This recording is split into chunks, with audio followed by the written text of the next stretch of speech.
Hello, everyone. My name is Christina Liu. I am a mental fitness coach. Thank you so much for joining me on this day 16 of this video series on building mental fitness. Now, yesterday I told you about two more of the SAGE powers, which are explore and innovate. Now, today I want to talk about the last two SAGE powers, which are navigate and activate. And the reason I talk about them in this order is because oftentimes when you're in a challenging situation, especially one that involves other people, it's very useful to go from this order, to start with empathizing with yourself and with others, and then to explore all the information that there is out there, and then to innovate on a creative solution where a solution doesn't exist yet, and then to navigate, and which is to make decision based on your values, your purpose and meaning, and then finally to activate, which is to take action on what you have decided. Right? So let's go into the navigate power. This is a power where you are navigating or making a decision based on your authentic self and also what your values are and your purpose in life and the meaning that what you want to create in your life. And while this sounds simple, in my own experience and in my experience working with clients, this is not so simple at all. Because a lot of times, first of all, people don't really know who their authentic self is or what their values are, because they're so used to making decisions or being guided so much by their saboteurs. So oftentimes they don't even know, what is a decision that is truly good for myself. And so one of the power games that Shirzad Chamine talks about in his book that you can play to strengthen this sage power is called Flash Forward. So this is about imagining yourself at the end of your life, and let's say you're lying on your deathbed and you're thinking back on this decision that you're having to make, and you think about what decision would I have to make for me to feel happy, satisfied, and peaceful, rather than, when you do this, a lot of times perhaps those saboteur considerations would be too minuscule or too insignificant to consider.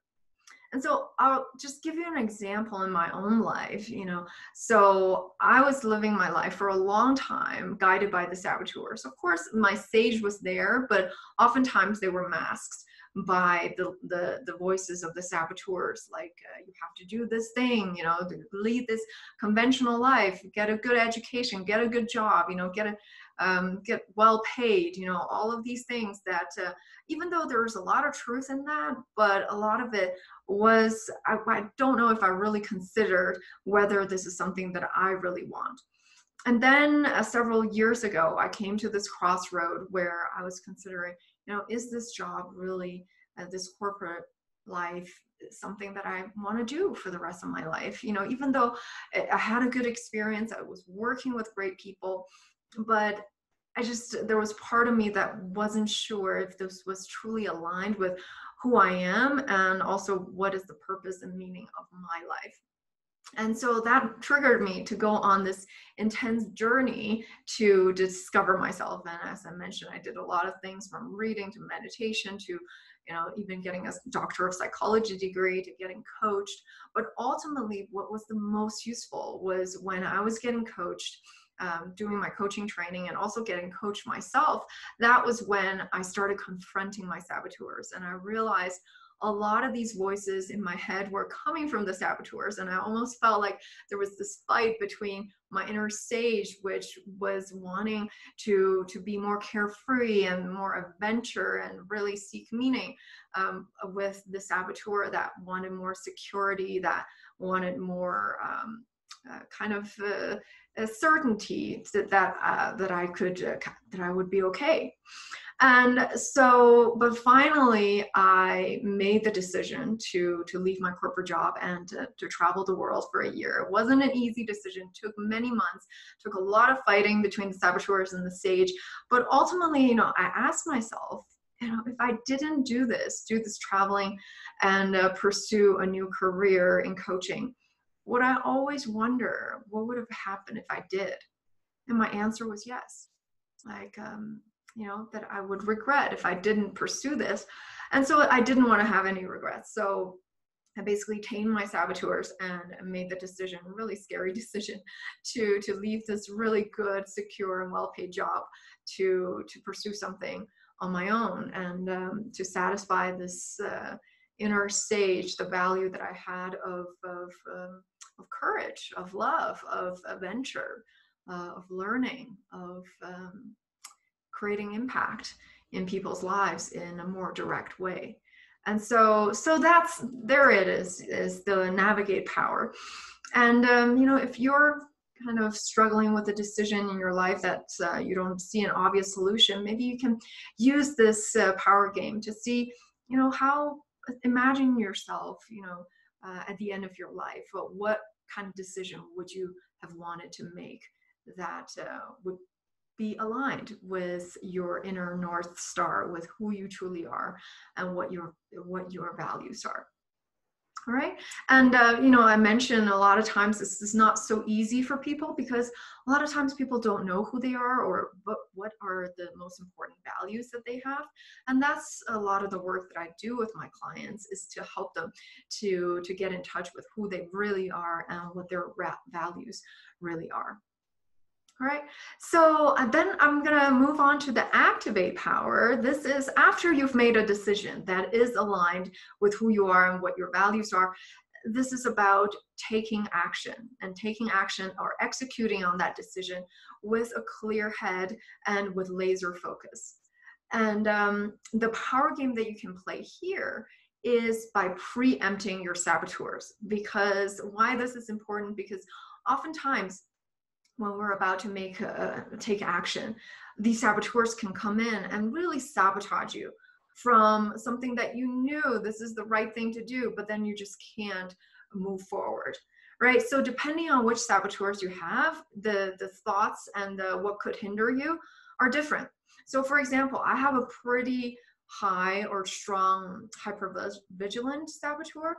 So when I was making my decision, in should I leave my corporate job and then pursue this new career and travel the world, was the hypervigilant saboteurs were so active, and they kept coming in and wanting to tell me, no, if you did this, this could happen, this bad thing can happen, what if that happened, if I never found another job again, if I didn't like the people that I was traveling with, or if I would be anxious during the time that I would be traveling, or if I didn't make enough money. So all these scenarios that this hypervigilant saboteur was creating.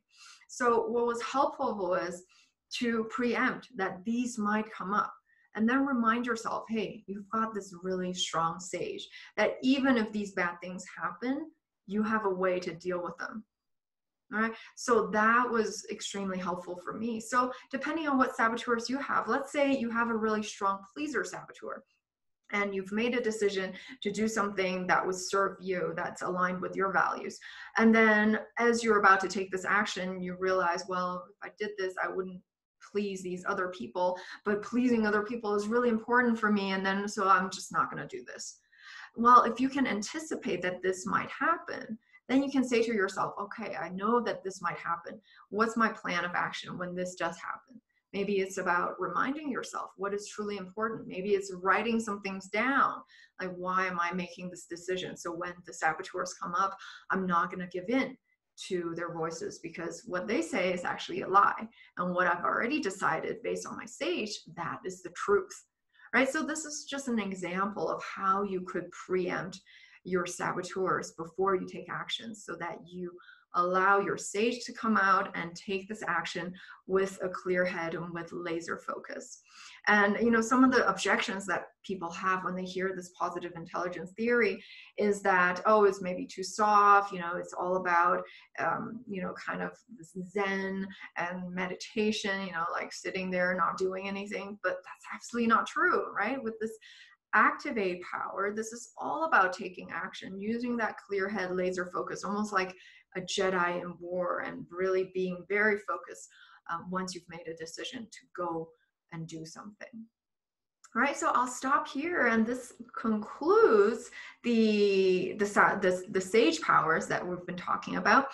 And I'm going to next week give you another gift, because I know many of you have been following me, have been watching the videos. I really want to thank you. And for those of you who resonate with this concept and feel like this could help you, I really want to help you to go even further. So I am doing a webinar that is a full hour where I'm going to put all these concepts together. And then I also will give you a chance to ask any of your questions to see how that can help you to apply it in your own life so that you can achieve your highest level of success and feel the sustained happiness. So I'm going to make a link to the webinar registration. So I hope you find a time that will work for you. And even if you can't, don't worry, just register for it, and you'll get a replay video later on so that you can watch at your own time.